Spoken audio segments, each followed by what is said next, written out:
Males get as much opportunity in skilling as males when we speak about creating new curriculum in J&K.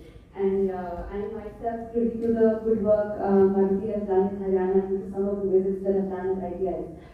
So just wanted to call that out as well. With that, I would also now move to Mr. Iftikhar. I think we've spoken about multiple sectors here, ranging from tourism, hospitality, care economy, and others, to now looking a little bit more closely at finance as well as one of the key sectors. Having now spent enough time in J&K, I know J&K Bank holds a very household name. And a lot of educated youth of JNK aspire to work with the JNK. So what are some of the skilling areas that you think are necessary with finance becoming one of the key areas that the youth is today interested in? And with the greater role of AI and financial products, digital banking becoming household things that every one of us is having easy access to. Good afternoon, everyone. Thank you, organizers, for this opportunity. It's a privilege to join this panel, respected Chief Secretary, sir, and dear delegates. Before moving on, I would like you to go through a journey of our skill development program. That's engagement of apprentices in human resource bank. We have started this program in 2023. Complying with the Apprenticeship Act 1965, with the approval of our esteemed board, we propose to engage 390 apprentices for the financial year 2023-24, out of which only 2,271 candidates qualified for the program and 137 candidates joined the program, and lastly only 105 candidates were able to complete the program and get the certification. In order to fulfill the gap, that statutory gap or we say that regulatory gap, we had second batch in September 2024. We proposed to hire 276 candidates, out of which only 204 candidates qualified,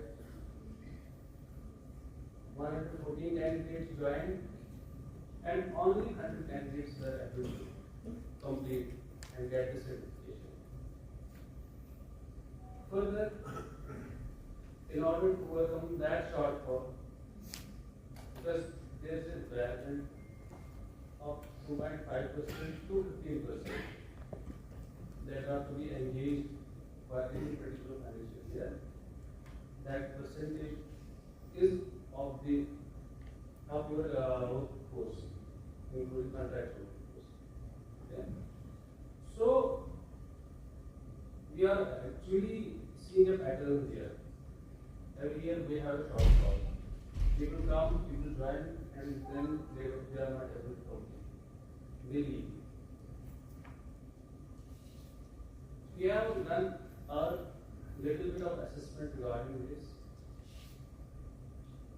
because after joining, a lot of calls, a lot of queries come to us. Sir, they have put us in marketing. We are in banking and finance sector, and there is a cutthroat competition with the inclusion of these private players. The future of banking and finance is marketing. Okay. So the gaps, the skill gaps we have assessed is the marketing skills. Okay. We need to impart marketing skills, communication skills, customer service related skills, and and most importantly, emotions.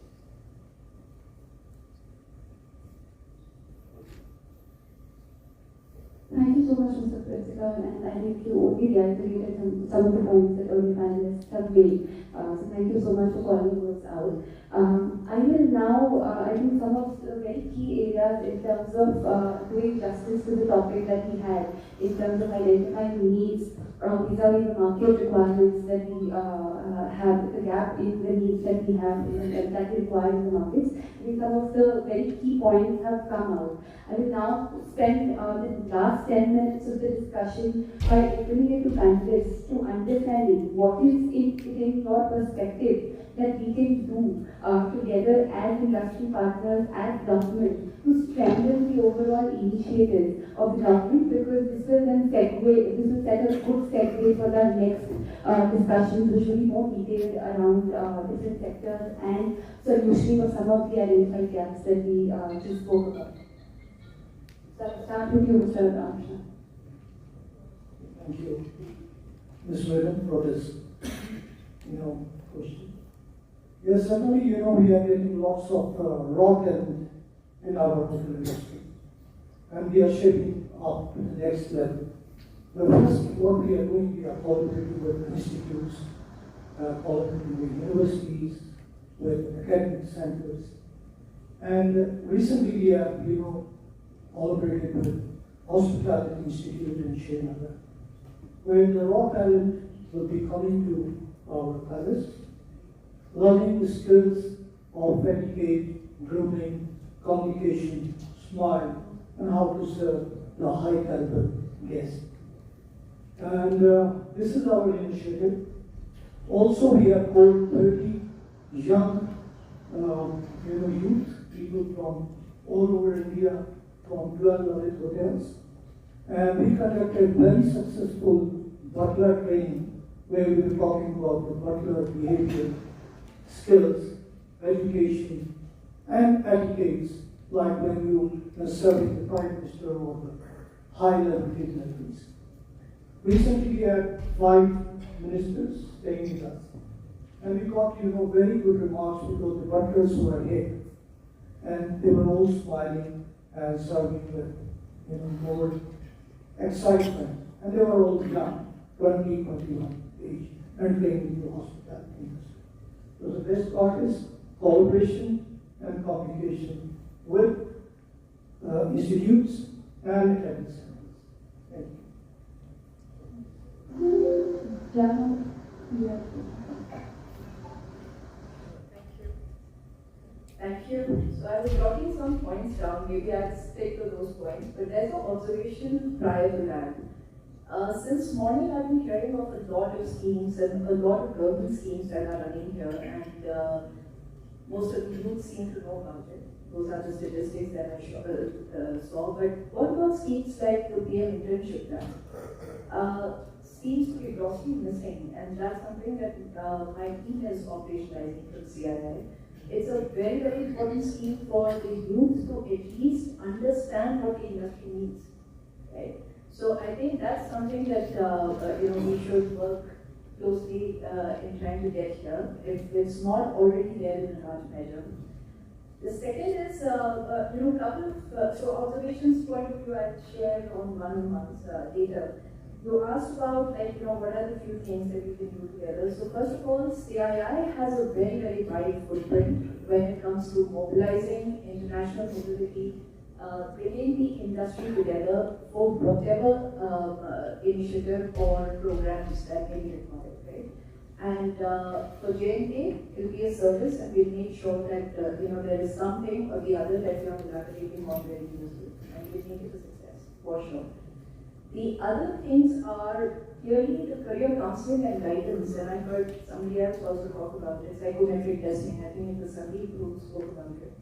So counseling has to be backed by psychometric testing, because if you really want to create a scientific measure out of, let's say a child, 20 children come in, and they really don't know what they are good at, because that's not what, unfortunately, the education system has taught us, that this is your strength. So that's the first step. The second is, of course, counseling, guidance, giving them a plethora of opportunities for them to choose, and that's where the retention part comes in. Because forcing something on a child or a youth. Remember, this is not our generation where we didn't have a lot of options. Now there are, right? The second is employability and NS2L aligned courses. That's something that we have been advocating for. We are working very closely with the central ministries, all of them almost, and talking about how the awarding standardization of courses should happen. Why should a young person in J&K have a different experience than somebody sitting in Haryana or any other place? That's really important. So at the outset, we should start working towards that. This third is, of course, placement support. And like I mentioned in my earlier remark, we don't see a paucity of jobs, we do see a paucity of talent. So if that's the deep skill gap that we are trying to bridge here, the jobs and the placements have to be more demand driven. So what kind of skill courses are happening, and if they are not aligned to what the industry needs, then you will have a lot of young people out in the market with great certifications and no jobs. And that's been a bit of a malaise in the past couple of years. And the last is industry collaboration. I mean, our bodies like CII and our other industry partners, there is a lot of commitment. So again, I thank you, sir, and all the delegates for inviting us to at least talk about that story, right? And I continue to say that this is a great first step. Just creating that industry collaboration in various forums. For example, I'm creating my skill committee, right? I would love for a lot of people from here to be a part of that, so that we can opine at a level which is central and very, very relevant to the entire, the national and J&K story. So those are some of the points that I would bring forth, but other than that, maybe the one-on-one conversation is to that. Thank you. Thank you, Rashman. Ms. Selva, I want to do it. First of all, I have a couple of suggestions, but then let me also say that the approach of the government has now taken a complete change.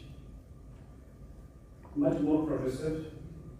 The fact that the current discussion which is taking place here and the way it has been presented with so much of data, so much of information, what we witnessed in the first half, and the topmost person from the bureaucracy sitting with us, that indicates the commitment towards the subject.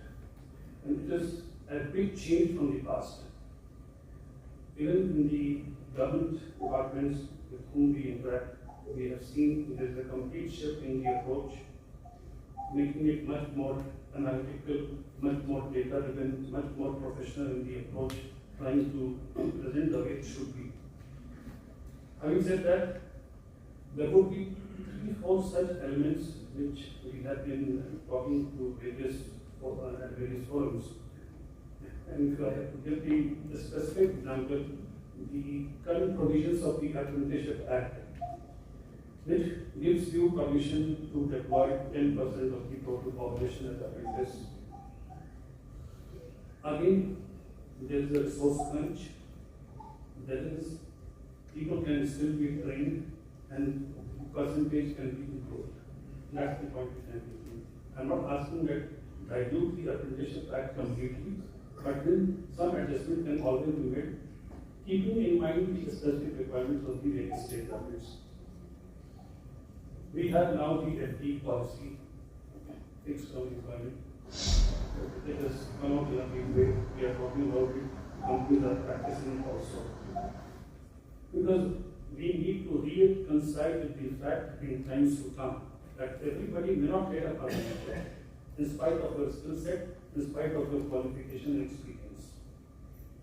Time has come when we are already talking about the gig workforce, but at the same time, fixed term employment, assignment-based employment would be something which would be the need of the hour, and people would be happy because the perks, the perquisites, the benefits, everything remains the same, including social security. And the third thing, which I would personally fit, because I have worked on this subject earlier also, and that is how there was a dichotomy in terms of once you are deploying somebody, a 10th pass out student on the shop floor on the machine, then somehow, somewhere it appears to be a little painful. But what is more important, that not for the 10th pass out, but for the 12th pass out, if you have a new graduation scheme, which means the 12th pass out can be trained again the dual training scheme, can be certified as a graduate for any kind of a job, either if it is a FTE or something else, but the person gets complete training post 12, then the person will towards the adulthood, also a little more mature, sensible, educated, and can be trained. So these three things, therefore, I should highlight today. Thank you. Thank you, sir. Mr. Ritika, in the last few words. As far as banking industry is concerned, I would request to you that we should work together and find out the banking aspirations and guide them and impart basic banking skills like communication and marketing, problem solving, and teamwork. Thank you so much. I would now like to hear the closing remarks from Mr. Praveen and Mrs. Sandeep. First of all, Mr. Praveen, if you would like to share in terms of what could be the possible steps that the government and industry together can take to solve for the skilling gap. Thank you so much. I got a lot of good things came up. We deep dive into the concerns what we face while we are taking candidates from employment. I'll take a step back, and I think I wanted to talk on that, and thanks Jerry, you brought that. We had two of the panelists who talked about FKRG and Steve, who talked about a situation where people joined it for so many numbers, but they could not compete, and there were little lesser numbers going in terms of how the aspiration was. Secondly, Kari said people who were meant for some other job were doing something else, and they were meant for some more better assignment or maybe some dedicated field. Having said that, we as an organization, we have a tool which very carefully detects the career interest, what should be pursued by the candidate.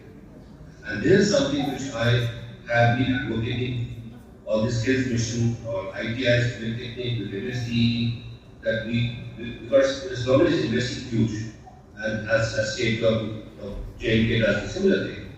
So why not to improve, and that's the opportunity to improve the ROI.